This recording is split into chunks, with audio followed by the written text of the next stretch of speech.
Hello everyone. In this particular video lecture, we would only concentrate in deriving the expression of ZCW. Here ZCW stands for number of compensating winding conductors. So we want to find that what is the number of compensating winding conductors which has to be placed in the pole faces. So this calculation or computation of ZCW will be done with respect to per pole basis. That means we want to know that how many compensating winding conductors has to be placed in the south pole phase, or you can say in the north pole phase. So ZCW is the number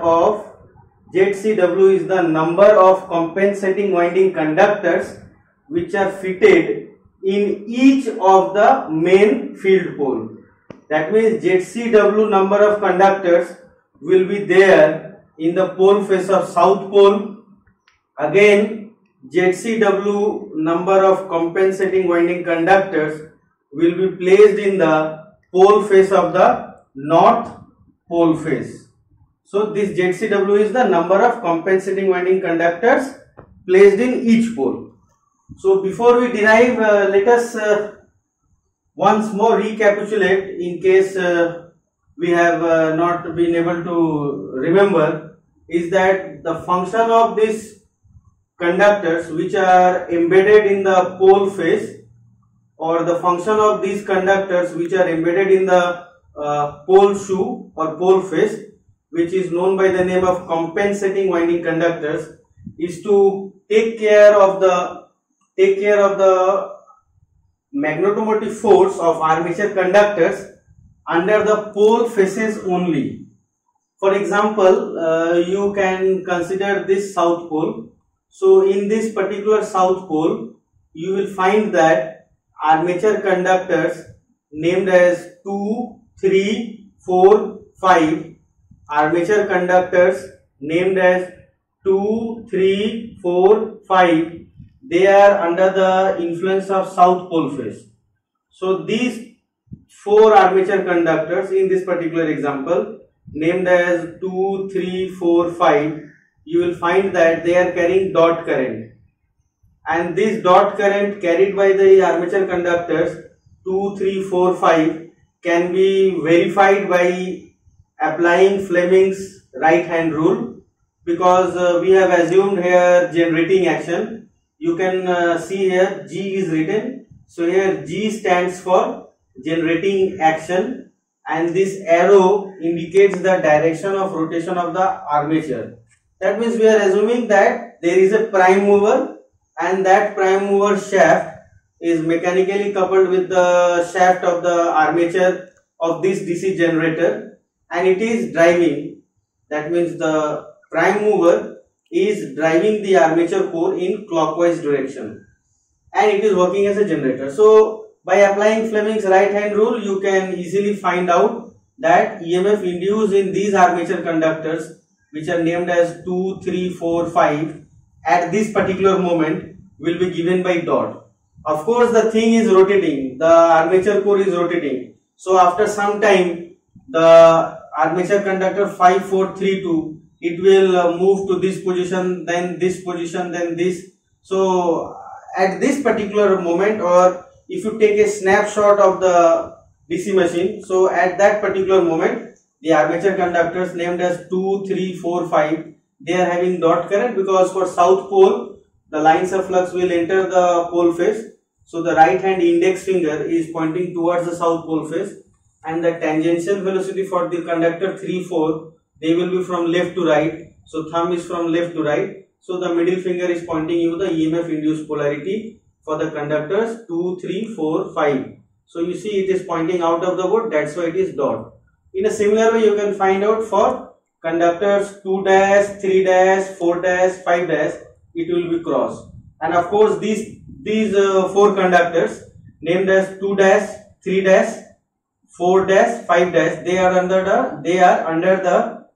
the influence of north pole phase. Now let us analyze for the south pole phase. So for this south pole phase, the armature conductors named as 2, 3, 4, 5, they are carrying dot current. So we need to make sure that the compensating winding or the compensating conductors which are embedded in the south pole phase, they should carry cross current, because the armature conductors, under the influence of these compensating conductors which are embedded in the south pole, that means armature conductor 2, 3, 4, 5, they are carrying dot current. So this compensating winding or compensating conductors which are embedded in the south pole phase, they should carry cross current. So that what will happen, if you choose a closed path, let us say this closed path indicated by this red line, which is further named as path A. If you choose this closed path named as path A, what do you find? That the armature conductors 2, 3, 4, 5, they are carrying dot current. On the other hand, the compensating winding conductors which are embedded in the south pole phase, they are carrying cross current. So these cross current and dot current, they will actually cancel each other. That means what? You can assume that cross current is positive and dot current is negative. So if you take the sum of cross current and dot current for all these compensating winding conductors and armature conductors, you will find that the net current enclosed in this closed path named as path A will be 0. That means the MMF acting along, or the magnetomotive force acting along this closed path, which is shown by this red color, should be 0, because you know that Ampere's circuital law states that MMF acting along a closed path is given by the current which is enclosed by that closed path.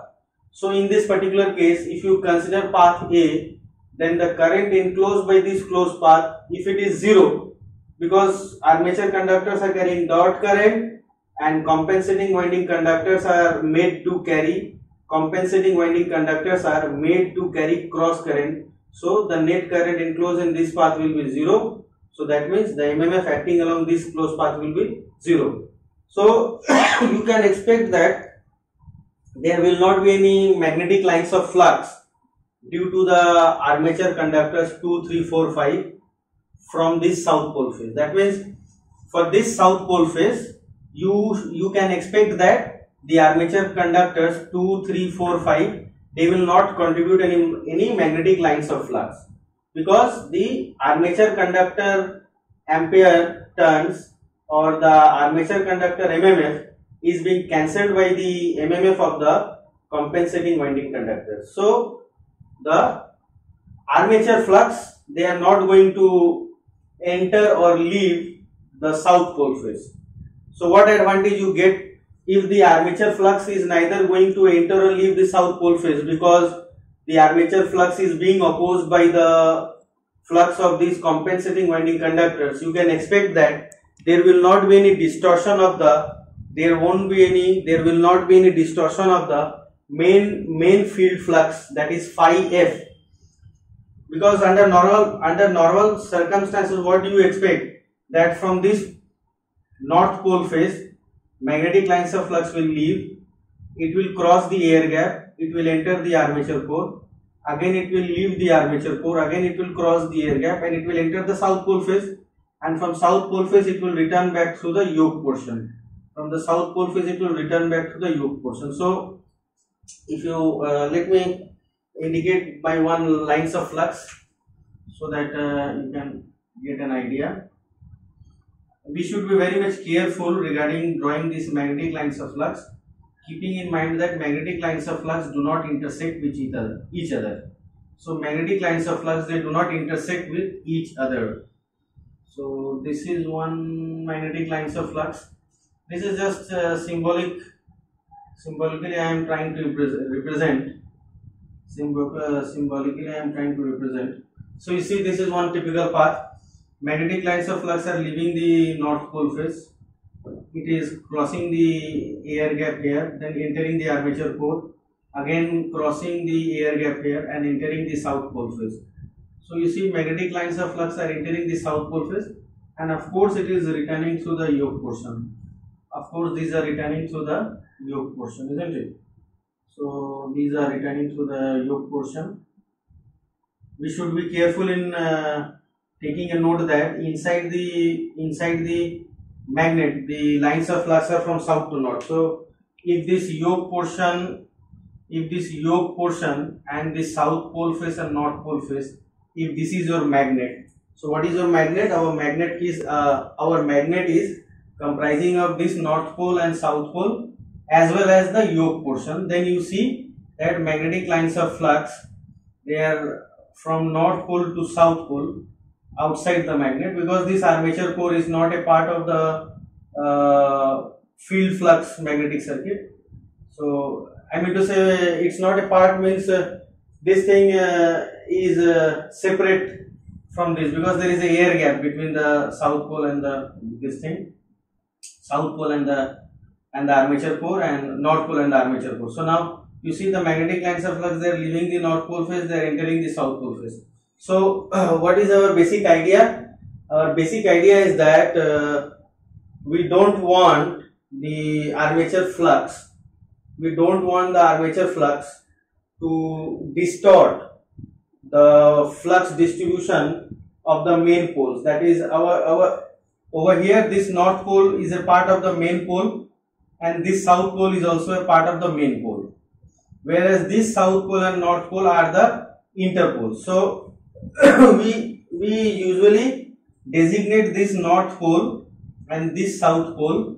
This north pole and this south pole, they are usually designated as main field poles, and this south pole and north pole, they are designated as interpoles. So as far as the main pole flux is concerned, or simply speaking, as far as phi f is concerned, that is your field flux. So for this field flux, you see magnetic lines of flux are leaving the north pole phase and they are entering the south pole phase. So we don't want any kind of distortion of these lines of flux which are entering the south pole phase. Why there will be distortion?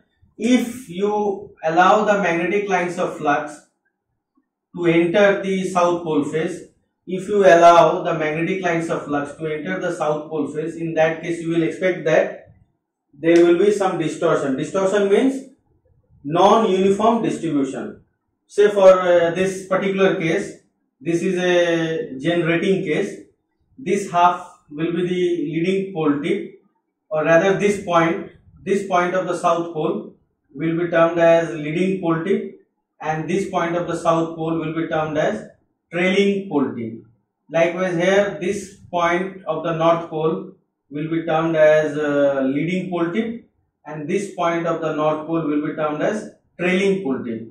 So what you will find that these armature flux, they are going to enhance the field flux phi f over the trailing pole tip, and it is going to reduce the field flux phi f over the leading pole tip. The same thing will happen at the north pole phase. The armature flux is going to enhance the field flux at the trailing pole tip, and it will reduce the field flux at the leading pole tip. That means here, over here. So we don't want any kind of increase or decrease at the pole tips. Rather we want a uniform distribution, or we want a uniform distribution of field flux. So for that we want to totally cancel the armature MMF under the pole faces. So for cancelling the armature MMF under the pole faces, we have placed these compensating windings or compensating conductors which are embedded in the slots, and these slots are created in the pole face, or you can say these slots are created in the pole shoe. Now what about the interpoles? Interpole having south polarity and north polarity. These interpoles, they are having the function of cancelling the armature MMF, but only along the interpolar axis, and helping in attaining a voltage polarity for the commutated coil, which will be favorable from the point of view of commutation. For example, if this coil CC dash, if it moves further in clockwise direction, then coil side C will occupy a position which is occupied by 6 now. If you consider this coil side CC dash, then this coil side CC dash is going to occupy a position which is presently occupied by coil 6 and 6 dash. So after some time, what will happen? The coil side CC dash will occupy a position which is now occupied by coil side 6 dash. So coil side C should have dot polarity and coil side C dash should have cross polarity, because when this coil side C dash moves to this position which is now occupied by 6 dash, then C dash should have cross polarity because it will be coming under north pole. Likewise, when after some degree of rotation, coil side C will occupy a position which is now occupied by coil side 6. So now what will happen when the coil side C is going to occupy a position which was occupied by 6 previously, then it should have dot polarity. So obviously we want that coil side C should have dot polarity and coil side C dash should have cross polarity. Then only what will happen, it will help the commutated coil CC dash in attaining the desired voltage polarity, which is favorable from the point of view of commutation. So these interpoles, they induce dot polarity in coil side C, and these interpole, that is this north interpole, will induce cross polarity in coil side C dash. This you can easily verify by Fleming's right hand rule. Lines of flux will be from north pole to south pole, and for this the tangential velocity will be downwards. So you see the middle finger is pointing into the board. That means this coil side C dash will have cross polarity and obviously coil side C will have dot polarity. So this is one function of the interpole, that it induces a EMF in the commutated coil which helps in the process of commutation. Another important aspect of these interpoles is to cancel out the armature MMF along the interpolar axis or along the quadrature axis. You can easily figure out air gap here is much larger compared to the air gap over here. So here air gap is smaller, here air gap is smaller. So this is the polar axis or the direct axis or D axis. Over here air gap is larger, so this is my quadrature axis or the interpolar axis. So while studying the MMF distribution of armature MMF, while studying the space distribution of armature MMF of a DC machine, we had seen that the peak of the armature MMF was occurring along the interpolar axis, and of course the space distribution of armature MMF in DC machine was triangular, and the peak of the triangle was occurring at the interpolar axis, both positive peak and negative peak, and the zero crossing was passing through the center of the pole faces, that is the polar axis. So we see that there is a peak of the armature MMF occurring along the interpolar axis. So that armature MMF which is occurring along the interpolar axis is neutralized by the MMF of the interpoles. So what is done? Interpoles, they are connected in series with the armature. That means what? The brush terminals or the terminals from the brush, they will be in series. The terminals which are coming out from the brush, they will be in series with the windings of the interpole. So interpole winding, they carry the armature current. This is done because we want the interpole winding to carry the same current which is being carried by the armature IA, so as to make sure that even if there is a change in load, change in armature current, the interpole MMF is automatically adjusted according to the armature MMF. So the function of the interpole is to cancel the armature MMF along the interpolar axis and also to induce EMF in the commutated coil such that it will help in the process of commutation. But the major limitation of this interpole is that the interpoles are effective in cancelling the armature MMF only in the commutation zone or only along the interpolar axis. So we have come up with a solution where we have placed some conductors which are embedded in the pole faces, and they are named as compensating winding conductors. So these conductors which are named as compensating winding conductors and which are embedded in the slots which are created in the pole faces, the function of these compensating winding conductors is to cancel the armature MMF under the pole faces. For here, example 2, 3, 4, 5, they are under the pole face of south pole. So the MMF due to these conductors 2, 3, 4, 5, which are under the influence of south pole face, their MMF will be cancelled by these compensating winding conductors which are placed in the south pole face.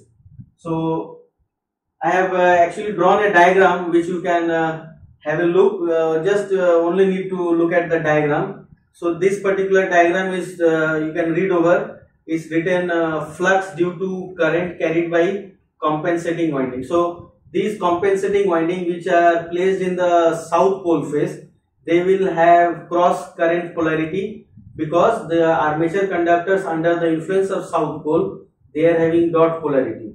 So now if you just apply that right hand grip rule, that cross means what? Current is entering into the board. So current is entering into the board, I have to grab the conductor with my right hand. The thumb should point towards the board because current is entering into the board, because cross sign is here. Now you curl these four fingers of the right hand. So when you are curling these four fingers of the right hand, you see the flux lines are shown. So this is your flux due to current carried by compensating winding. What about this one? This one is the flux due to current carried by armature conductors under south pole face. So the armature conductors named as 2, 3, 4, 5. These armature conductors named as 2, 3, 4, 5. They are under the influence of south pole and they are carrying dot current. So we plot the magnetic lines of flux for these armature conductors. So these armature conductors are dot. That means current is leaving the board. So this nib of the marker pen, say it is the direction of the current. So this is the nib of the marker pen. So this is the direction of current. So it is leaving the board. Now I am grabbing this with my right hand. The thumb is in the direction of current because dot means it is leaving the board. Dot means it is leaving the board. Now you curl this right hand, four fingers. So right hand, four fingers, if you curl, you see the lines of flux are in this direction. So this is the armature flux phi A. So you may, if you wish, you may write this is your phi A, that is armature flux, and this is your phi C, that is compensating winding flux.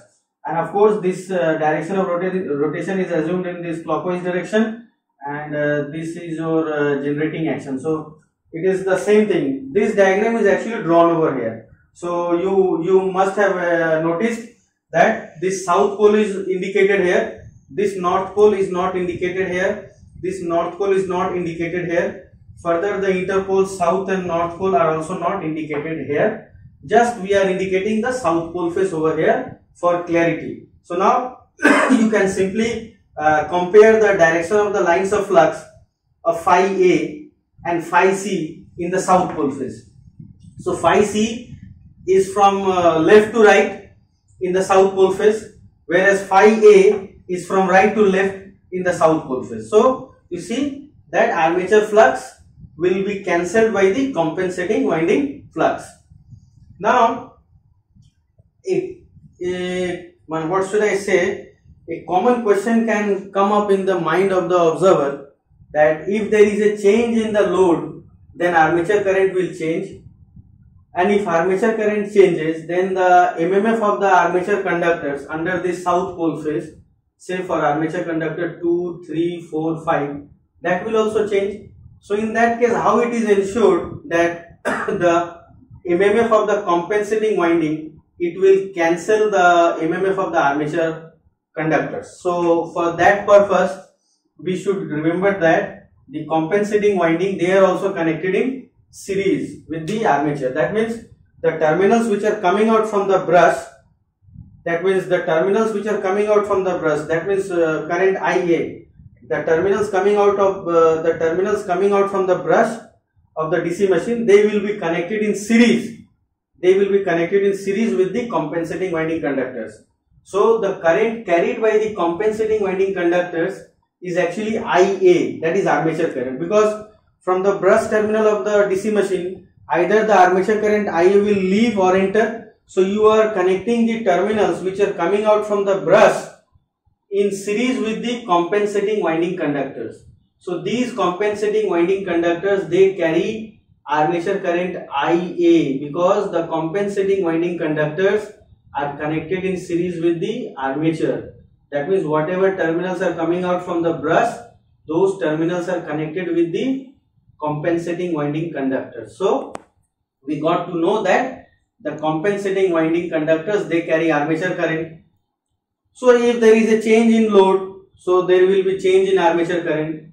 Accordingly, there will be change in current carried by the compensating winding, because you have connected the compensating winding or compensating conductors in series with the armature. So compensating winding or compensating conductors, they carry armature current IA. So if there is a change in loading, so there will be change in armature current, and accordingly the change in current will be also reflected by the current carried by the compensating winding. Since compensating winding, they are carrying the armature current because they are connected in series with the armature.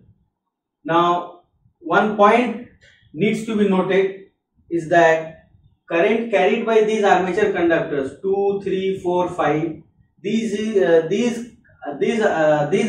armature conductors, which are named as 2, 3, 4, 5 or 6 or 1, whatever you say, these armature windings or these armature conductors, they are not carrying current IA, rather they are carrying current IA by A. So what is IA? IA is the armature current which is entering or leaving the brush, and small a is your number of parallel path in the armature circuit. So if the armature current is entering the brush, so it will see that there are small a number of parallel path in the armature circuit. So that armature current IA will be divided equally among those a number of parallel paths.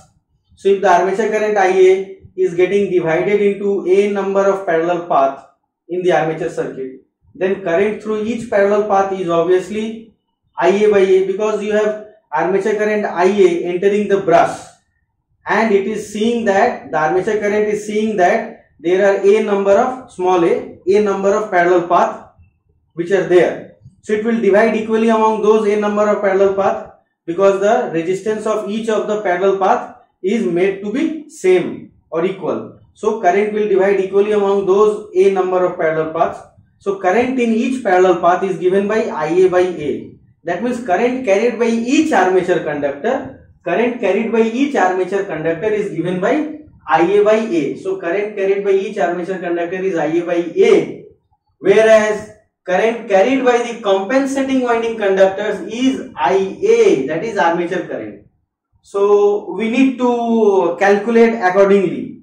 What we need to calculate accordingly? That what should be the number of compensating winding conductors, in order to make sure that these compensating winding conductors which are embedded in the south pole phase, they will cancel the MMF due to the armature conductors under the influence of south pole phase. That means for conductor 2, 3, 4, 5, the armature MMF should be cancelled by the MMF of these compensating winding conductors which are embedded in the slot of the south pole phase.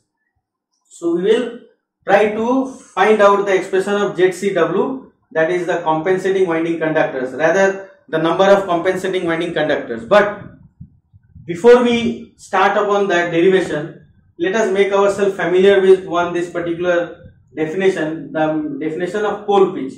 Actually, pole pitch is nothing but the peripheral distance between two adjacent poles.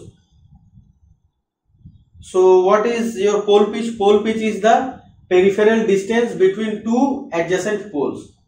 So actually this particular definition, there is a scope for refining it.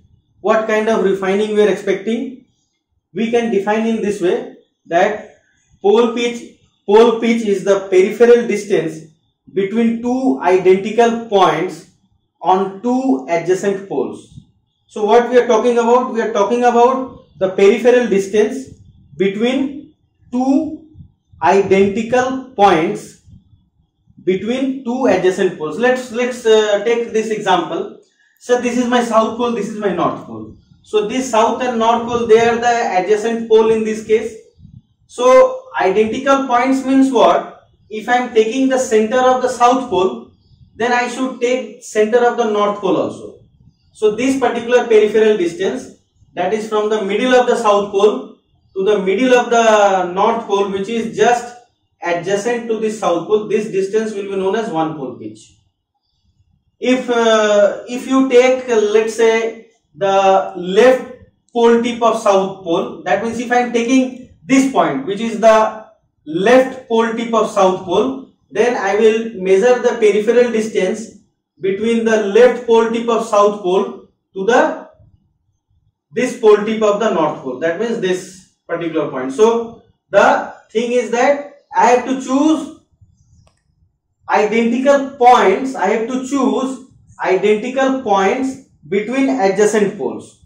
Identical points means what? That if I am choosing the center of the south pole, then I should also choose a point which is on the center of the north pole. And this south and north pole, they should be adjacent.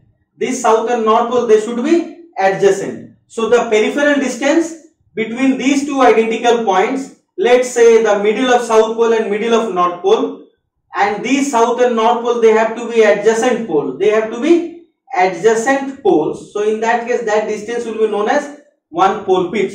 So what is one pole pitch? Peripheral distance between two identical points on two adjacent poles. So I have defined this in this way, that this distance starting from the center of the south interpole up to the center of the north interpole, this particular span can be termed as one pole pitch. Now you will find that this one pole pitch is actually turning out to be 180 degree. So there is a mistake, or rather some common mistake can be done by the students. They might think that pole pitch means 180 degree, but we should hold ourselves and think over. What we should think over, that this 180 degree, what we are calling that pole pitch means an angle of 180 degree, but this 180 degree is electrical 180 degree or mechanical 180 degree. You see, in this particular example, I have taken a two pole. So for two pole case, you very well know that theta electrical and theta mechanical are one and the same. They are equal, because we know that theta electrical is given by P by 2 theta mechanical. So we note this relation, theta electrical equals to P by 2 theta mechanical. P number of poles and theta mechanical is the angle which we can see with our bare eyes. So here we have taken number of poles to be 2. Again I am saying this is that by number of poles in a DC machine, by number of poles in a DC machine, we mean the number of main field pole. So here number of main field pole are 2. This is one main field pole, this is another main field pole. So this is a 2 pole DC machine. Don't count these interpoles. Whenever we say it is a 2 pole DC machine or 4 pole DC machine, we always talk about the number of main field poles. Main field poles means this north and south pole are main field poles, whereas this north and south are interpoles. So we don't take interpoles into account or counting. So it is a 2 pole machine. So P is 2. So theta electrical and mechanical are same. So you see one pole pitch is coming out to be theta mechanical, which is 180 degree. But actually it's not like that.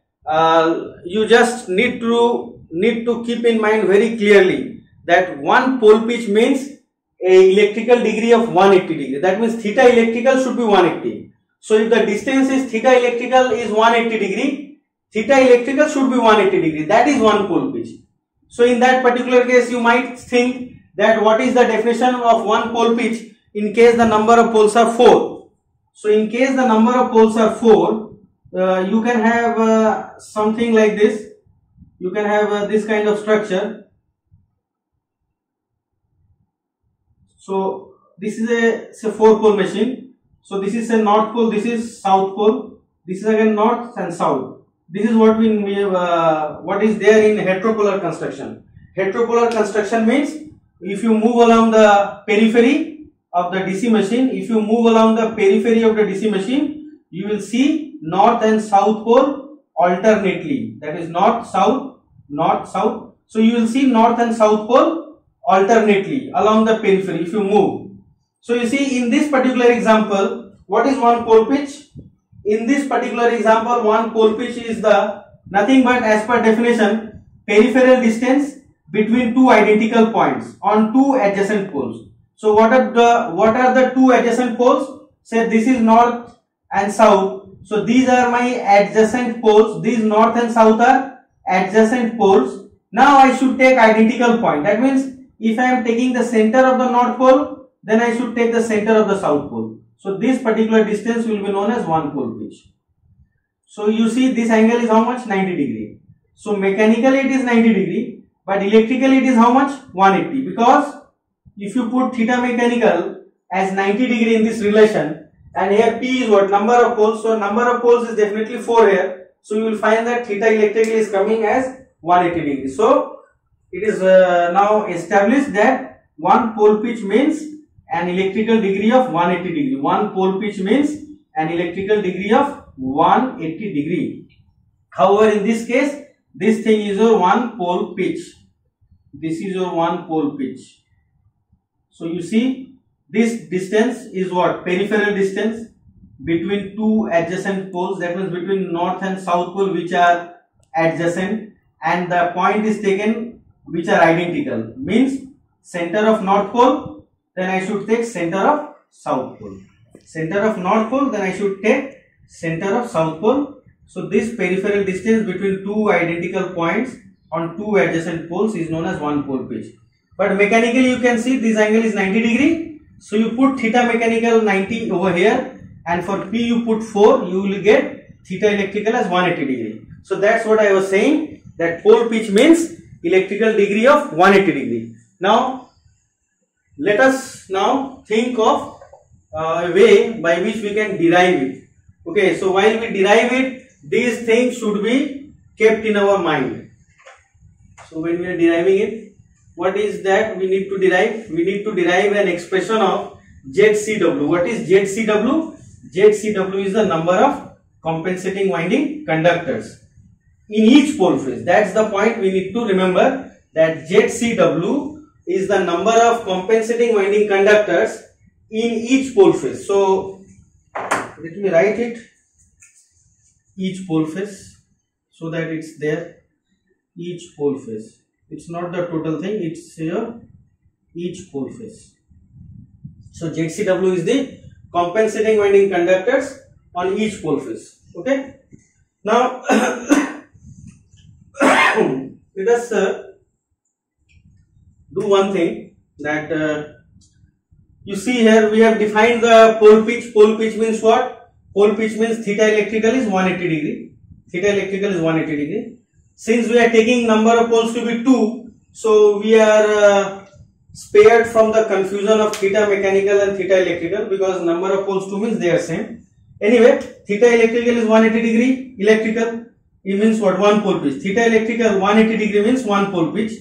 So how many armature conductors are there under one pole pitch? That's the thing we need to know. What is the number of armature conductors under one pole pitch? So under one pole pitch means what? Theta electrical 180 degree. Or you can also think of that here one pole pitch means under one pole or under the influence of one pole. Let's say this particular example, you can see here this angle is your theta electrical, which is how much? 180 degree. So this entire distance is your one pole pitch. This entire distance is your one pole pitch, but we see that this entire distance is under the influence of south pole. So this entire arc of the armature, this entire semicircle of the armature, is under the influence of south pole. So we say that the number of armature conductors which are spanning over this south pole face influence is how much? It is actually Z by P. Do we agree with this? Do we agree with this? Z by P. What is Z? Z is the total number of armature conductors. And what is P? Number of poles. So Z is the total number of armature conductors. So what is Z? Z is, let me write it over here so that it's easy. Z is what? Total number of armature conductors. Total number of armature conductors. What about P? P is the number of poles. Number of poles. So we need to know number of armature conductors. Number of armature conductors. Number of armature conductors under each pole. So what is that under each pole? Obviously it will be Z by P. So Z is the total number of armature conductors, P is the number of poles. So number of armature conductors under each pole will be Z by P. But what is the electrical degree under each pole? What is the electrical degree under each pole? You see here. What is the electrical degree under each pole? So electrical degree, let me write in this way. Electrical degree under each pole equals to how much? 180 degree. So electrical degree under each pole is 180 degree. So we can say that for 180 degree theta electrical, we should write 180 degree theta electrical. What is the number of armature conductors? Z by P. So what is this? This is your number of armature conductors. Let me write it, number of armature conductors. And let me write here theta electrical. So for 180 degree theta electrical, what is the number of armature conductors? Number of armature conductors, it is Z by P. So we are making it here some sort of unitary method calculation, unitary method which you know from your school days, is that for theta electrical 180 degree, what is the number of armature conductors? It is Z by P. So for theta electrical of 1 degree, what is the number of armature conductors? It is Z by P into 1 by 80. But please remember that these degrees are in electrical degree only. You should take note of this, that these degrees are expressed in electrical degree, not in mechanical degree. I repeat, this degree 180 degree, 1 degree, these are expressed in electrical degree, not mechanical degree. So when theta electrical is 180 degree, what is the number of armature conductors? Z by P. When theta electrical is 1 degree, what is the number of armature conductors? Z by P into 1 by 180. So now please let us zoom it over here. Let us zoom it over here. You see here, this south pole face is subtending an arc at the center. So I have written here pole arc. So this angle pole arc, let us write this as theta arc. So we are writing this angle as theta arc. So let us zoom it here so that it is visible.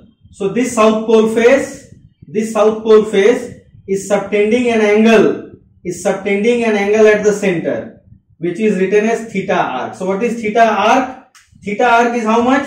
This angle this angle is your theta arc. This angle is your theta arc. What is this angle? Angle subtended at the center by this pole face. Okay. So now what is the number of armature conductors under the south pole face? Let me write here. Number of armature conductors. Number of armature conductors under south pole face. South pole face is how much? Number of armature conductors under south pole face is how much? You see, what is the angle? What is the angle subtended by the south pole face at the center pole arc? So the number of conductors will be nothing but simply theta arc by 180 degree. Of course, this is electrical degree into Z by P. So this is the value. Number of armature conductors under south pole face is what? Theta arc divided by 180 degree electrical into Z by P. We have simply multiplied. You see, you have already found out that for 180 degree theta electrical, what is the number of armature conductors? Z by P. So for 1 degree theta electrical, what is the number of armature conductors? Z by P into 180. So for theta arc electrical, the number of armature conductors will be simply multiply Z by P into theta arc by 180 degree electrical. Now we are very much aware. What we are aware with? We are aware with this formula that S equals to R theta. So what is S? S is your length of the arc. It is the length of the S is what? Length of the arc. This you have studied in your mensuration while studying mathematics in school. S equal to R theta. What is S? S is length of the arc. What is R? R is your radius. R is your radius. And theta is the angle which is subtended. So theta is the subtended angle. Subtended angle, isn't it? Let us zoom it here for some moment so that it is visible. S equal to R theta. S equal to R theta. So what is S? S is your length of the arc. What is R? Radius. And theta is what? Subtended angle. So if you take use of this particular formula over here, so what you can see? You can see that theta arc can be replaced by what?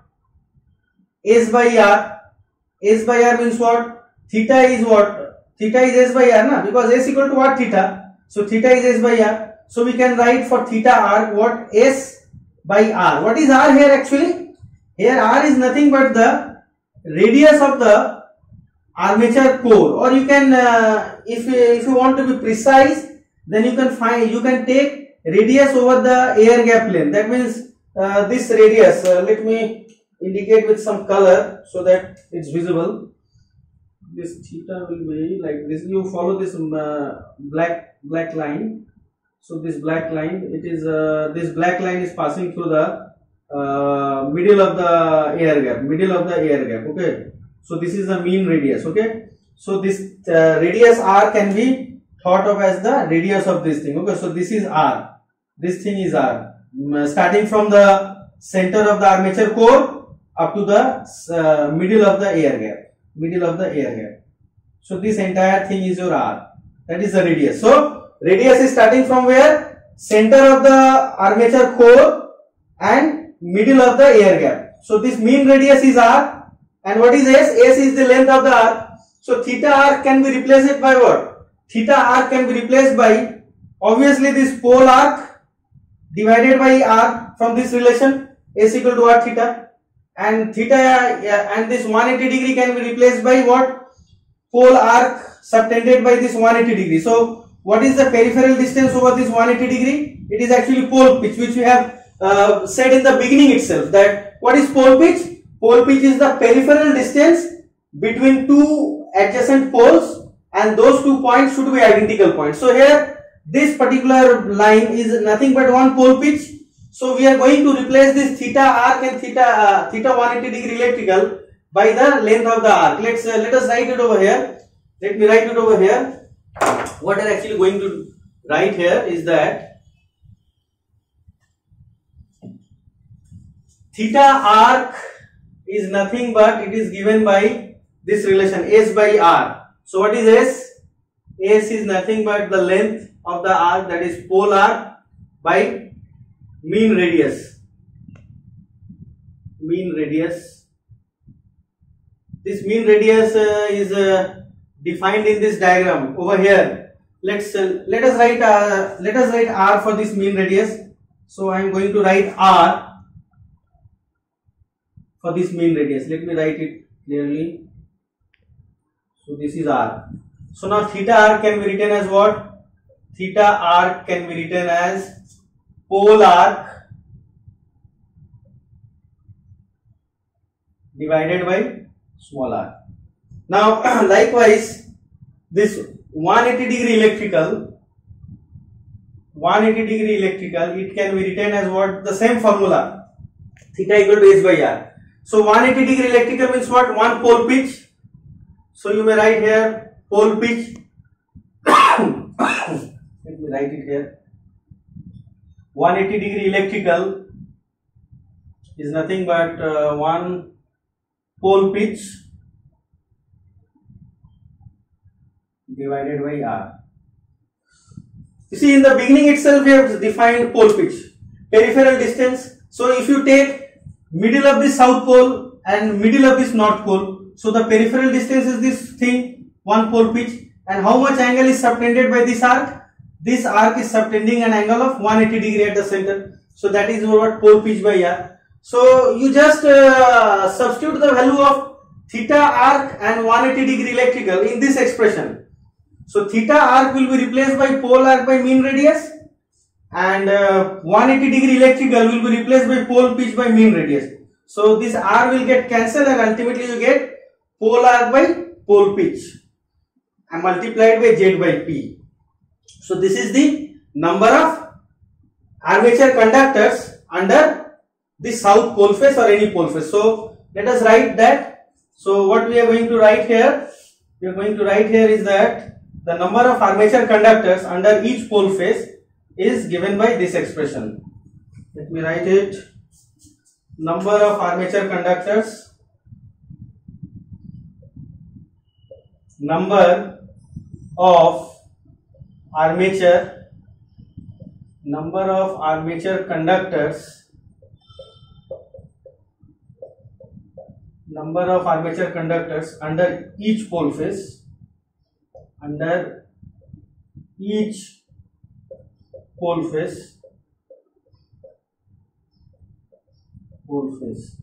So number of armature conductors under each pole face is given by which thing?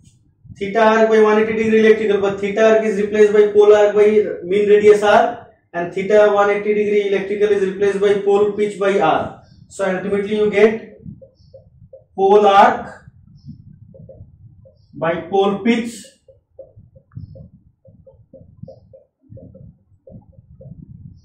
this thing you have to multiply by Z by P. Now half of the thing has been done. If you have understood up to this, that number of armature conductors under each pole face is what? Pole arc by pole pitch multiplied by Z by P, where Z by P is the number of armature conductors under each pole, not pole face. What is Z by P? Z by P is the number of armature conductors under each pole. But what we are interested in knowing? We are interested in knowing number of armature conductors under each pole face or under each pole shoe. So under each pole face or under each pole shoe, the number of armature conductors is pole arc by pole pitch into Z by P. Usually in most of the DC machine, pole arc is having a value of around say 160 degree or 170 degree. So pole arc is usually not made equal to 180 degree. So pole arc is always going to be less than pole pitch. Pole pitch is always 180 degree electrical, but pole arc may be 160 degree electrical or 170 degree electrical. So pole arc is usually less than pole pitch. Now what we are interested? We are interested in finding ZCW. What is ZCW? Compensating winding conductors under each pole phase. So compensating winding conductors, they are connected in series with the armature. That means current carried by the compensating winding ZCW is actually IA. So what is the current? What is the current carried by the compensating winding conductors? Compensating winding conductors, they carry current IA, that is armature current, because the terminals which are coming out from the brush of the DC machine, they are connected in series with the compensating winding conductors. But what is the current carried by each of the armature conductors? Current carried by each of the armature conductors is given by IA by A. So there is the point we should remember. So this compensating winding, it carries a current given by IA. But these armature conductors, they are carrying current which is given by IA by A. So there has to be some sort of observation here, that current carried by the armature conductors is IA by A, because current carried in each parallel path is IA by A. So that's why current carried by each conductor is IA by A, whereas current carried by the compensating winding conductors is IA. Nevertheless, although the current carried by each of the armature conductors, it is given by IA divided by A, where small a is the number of parallel path in the armature circuit. For simplex lap winding, A equals to P, that is number of poles, and for wave winding or simplex wave winding, A equals to 2. So for wave winding, we know A equals to 2, and for lap winding, we know A equals to P. However, in both the cases, symbol A, small a, stands for the number of parallel path in the armature circuit, and IA is the current which is either entering or leaving the brush terminal. So armature current IA divided by number of parallel path in the armature circuit, that is IA by A, is the current carried by each of the armature conductors, whereas current carried by the compensating winding conductors is simply IA, because the brush terminals are getting connected in series with the compensating winding conductors. In spite of this thing, we need to make sure, what we need to make sure, that the magnetomotive force or MMF due to these compensating winding conductors and magnetomotive force due to the armature conductors under the influence of a particular pole phase, they should be equal and they should cancel each other. So if ZCW is the compensating winding conductors under each pole phase, then what is the MMF? What is the MMF of compensating winding conductors under each pole phase? Let us write that, so that we are able to reach at some conclusion. So let us write that MMF due to compensating winding conductors, let's write ATC. Okay, what is ATC? It is your MMF due to compensating winding conductors, MMF due to compensating winding conductors under each pole phase. Under each pole phase. So what is ATC? MMF due to compensating winding conductors under each pole phase. So what is that? We simply write that to be ZCW divided by 2 into IA. So this is your ATC. Now why I am dividing ZCW by 2? Why I am dividing the number of compensating winding conductors by 2? Simple. I just want to find the equivalent number of turns. I want to find equivalent number of turns. You know that a coil has got how many sides? A coil has got 2 sides. So if this is the number of conductors, what is the number of conductors here? 2. So if I divide by 2, I get 1. What is 1? 1 is the number of turns. 1 is the number of turns. So this coil has indeed 1 number of turns. Now you look at this particular diagram. So in this particular diagram, let's say this coil has got how many conductors? This coil has got 4 conductors. This is 1, 2, 3, 4. So what is the number of turns? Total number of conductors divided by 2. So it has got indeed how many number of turns? It has got 2 number of turns, 1, 2. Likewise, if I take a coil which is having this kind of thing, let me indicate it.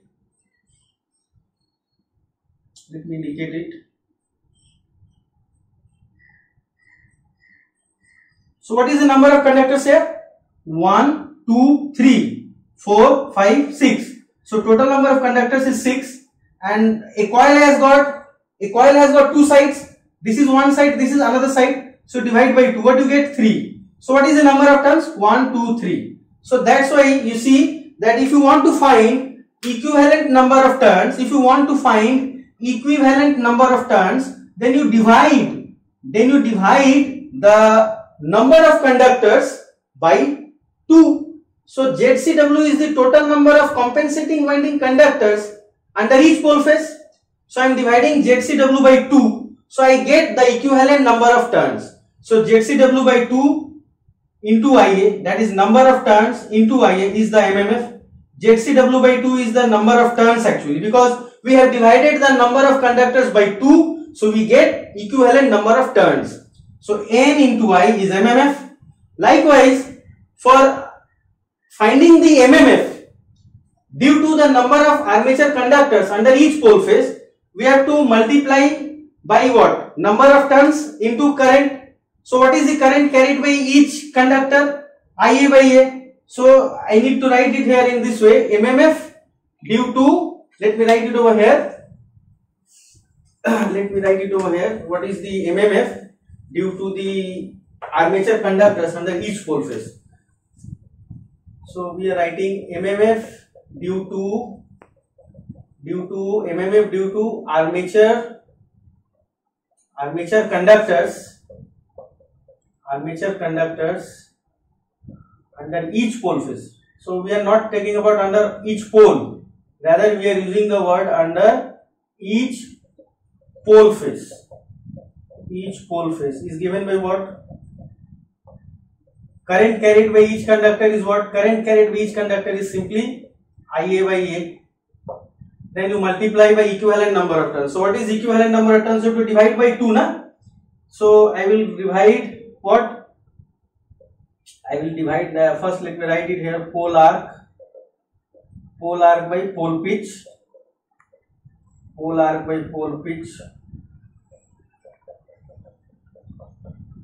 then Z by 2P. So what do you find here? Difference? That I am dividing this thing by 2, because these are what? Number of armature conductors. So if you find equivalent armature turns or equivalent number of turns, then you have to divide this by 2. Over here, pole arc divided by pole pitch multiplied by Z by P gives me number of armature conductors under each pole phase. So if I divide number of conductors by 2, then I should get number of turns. So that's what I am doing here. I am dividing the number of conductors by 2. So I get equivalent number of turns, and this is the current. So MMF is number of turns into current. So this is what? Equivalent number of turns. So this is equivalent. This is equivalent number of turns. Okay, because I am dividing it by 2. Okay, and this is your current. So what is the formula of MMF? Current into number of turns. So now we have been able to compute the MMF due to compensating winding conductors under each pole phase. Also we have computed MMF due to armature conductors under each pole phase. So what has to be done? What is our objective? Our objective is to cancel the MMF due to armature conductors under each pole phase by the MMF due to compensating winding conductors under each pole phase. So basically we want to cancel. What we want to cancel? The MMF. MMF due to the compensating winding conductors under each pole, and MMF due to the armature conductors under each pole phase. So these two things should be equated, and we will get our desired expression of ZCW. So you equate this expression and this expression. Let me name it so that we can equate it. Let's say this is our A and this thing is our B. So this is A and this is B. So what has to be done? We have to equate A and B so as to find an expression of ZCW. So let us equate A and B and see what expression we are getting. So we are equating A and B. So what we are writing, ZCW by 2 into IA, and this thing will be equated to IA by A into Z by 2P into this thing. What is this thing? Pole arc by pole pitch. So this is pole arc by pole pitch. So this is pole arc by pole pitch. So IA will get cancelled from both the side and this 2 will get cancelled. So what expression you have, this IA and IA they will get cancelled. These 2 and these 2 will get cancelled. So what you get for ZCW? Let us write for ZCW what expression we are having.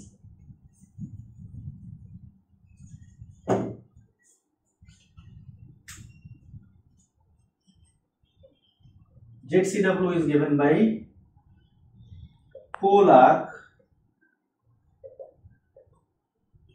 by pole pitch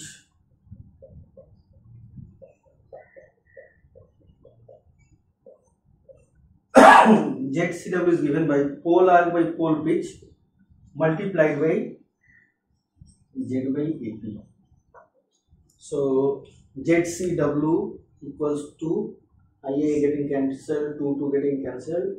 So Z by AP, Z by AP, Z by AP into pole arc by pole pitch. So this is the required expression of ZCW.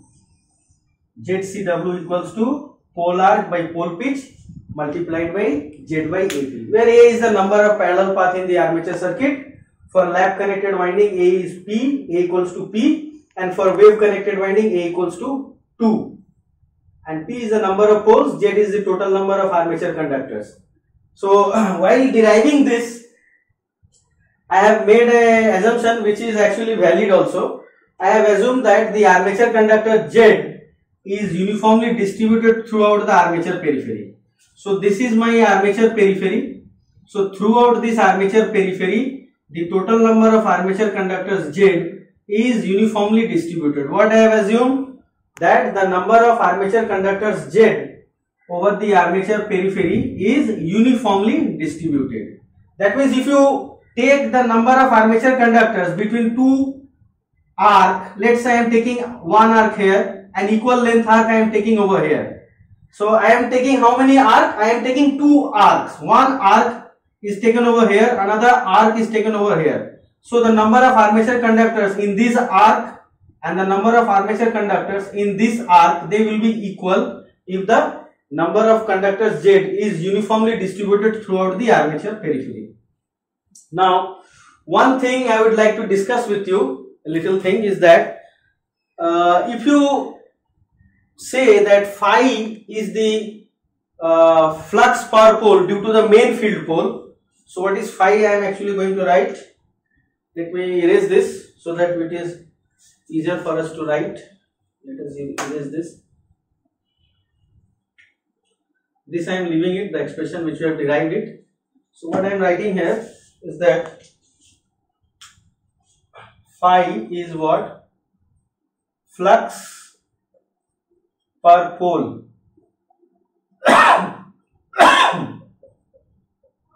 due to flux per pole due to main field pole, due to main field, flux per pole due to main field, phi. What is phi I? Flux per pole due to interpoles.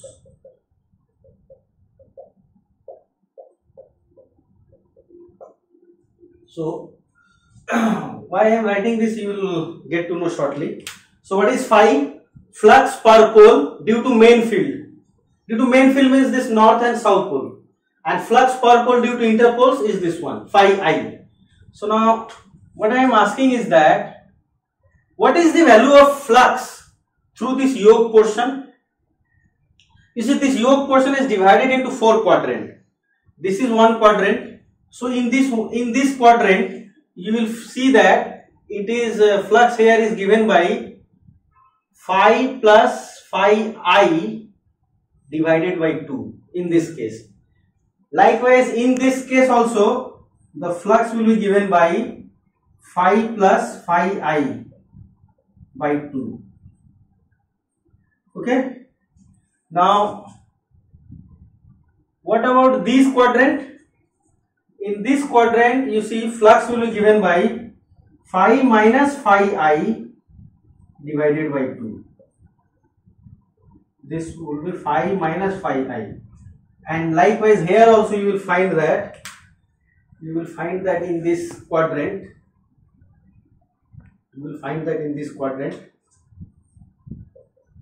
flux is given by phi minus phi I by 2. Now why I am able to write this? What is the logic or what is the explanation behind writing this thing? What I am trying to assert is that in this particular portion of the yoke, this quadrant, in this particular portion of the yoke, what will be the flux in the yoke? Phi plus phi I by 2. Likewise, in this particular quadrant of the yoke, that means between these two portions of the yoke, what is the flux? Phi plus phi I by 2. However, in this quadrant of the yoke, flux is phi minus phi I by 2, and in this quadrant of the yoke, flux is phi minus phi I by 2. Now, you need to just open your eyes and look at why it is like that. You see, if I let me just erase this so that there is some clearer thing for marking out, so that it's not clumsy. You just choose this closed path. I am showing by black. Okay, so I am choosing this closed path by this black line. So what do you find?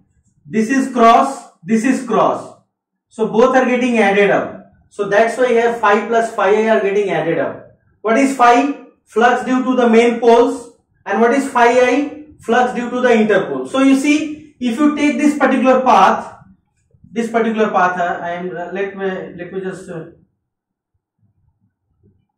me just show the arrow. If you take this particular path, what do you see? If you take this particular path, follow the marker pen. You take this particular path. So in this particular part, this is also cross, this is also cross. So both are getting added up. That means MMF due to the interpoles and MMF due to the main field poles, both will be added up in this closed path, because this is also cross, this is also cross. So that's why it is phi plus phi I by 2. Obviously it will be half, because half of the interpole flux is passing through here and another half will pass through here. Na? Let me indicate it here equally. Another half will pass through this point. So that's why it is like that. Okay. Now regarding this direction of arrow, I am changing a bit. So what is the direction of arrow? Dot means leading, so it will be like this.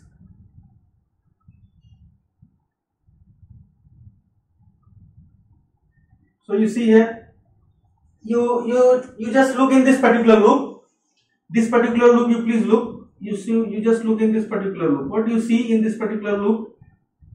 That in this particular loop, the main field are having cross current, this one, whereas the interpole is having dot current. So if you take cross current to be positive, then dot current has to be negative, or vice versa. So this cross and dot, they will not get added up, rather they will get cancelled. They will not cancel actually, but this thing will be subtracted from this, because under any circumstances the main field pole is going to have very large number of turns. So the MMF of the main field pole, that means this one, will be much stronger compared to the MMF of the interpoles.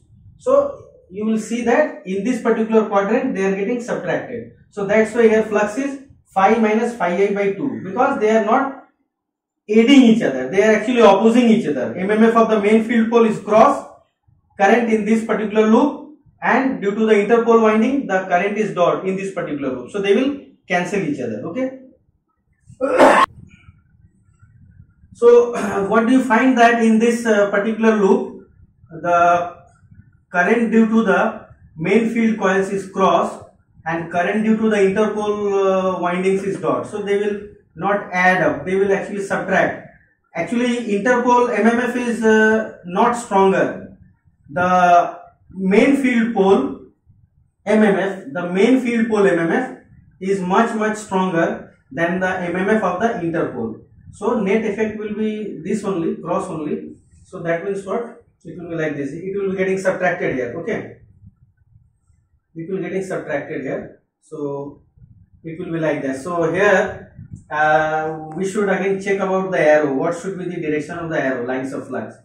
The lines of flux arrow should be like this. It should not be according to the interpoles. Okay. Earlier I have drawn the arrow according to the interpole direction, but that should not be the case, because under any circumstances the MMF of the main field poles is much stronger compared to the MMF of the interpole. So although interpole MMF will be there, but these interpole windings are carrying dot current, and these are the field windings of the main field pole, and main field poles are much stronger. Main field pole MMF is much stronger compared to the interpoles. So this will predominate. So cross means entering the board, so it will be like that only. That means the direction of arrow should be like this.